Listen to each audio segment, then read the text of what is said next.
Here's my new latch. The first thing I want to do is I just want to dry fit it and see how well it's going to fit in here. It already looks like it's... Okay, there it goes.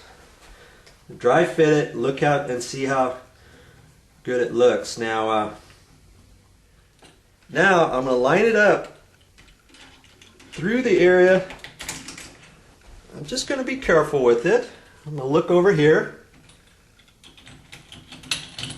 And there's a certain spot where it's got to fit. So before I want to tighten that up, I can turn that and double check this to see if I've got it set right. And I do. As you put these screws in, what you may have to do is you may have to pull this out just a bit, then put the screw in so that you can see where the little stud is, because there's a certain stud there. Now if you don't do that, and if you put this up there and if you got this slightly off, you're going to be fishing in there thinking, okay, where is it, how come it's not fitting?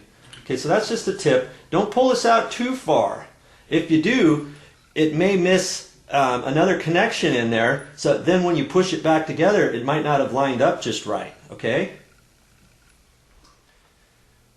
Okay, as you're pushing this in there, you might think, oh, I'll just push this screw and push this outside out a little bit so that I can get to the screw easier, because it's kind of hard to get in there. But you don't want to do that. You want to keep this side up fairly tight. If you don't keep this side up tight, it could come out of a little notch in there that's attached to the latch on some types of doorknob handles assemblies. Okay, so you have to keep that in mind, because you don't want to do that and then put that in and then find out when you get done this latch isn't working properly. I put that on there. I'm kind of using my screwdriver sideways, but it's going in. Just have to go a little bit at a time. Don't use your battery operated drill for this. Okay, you don't want to do that. If you cross thread this in a little bit and it's going hard, you might think, oh, I'll just ram it in with my battery operated drill, and then all of a sudden you've messed up the threads in there, and then you're always going to have a problem. Okay, so I'm just going to double check the locking mechanism. Once again, make sure it's working, everything's fine.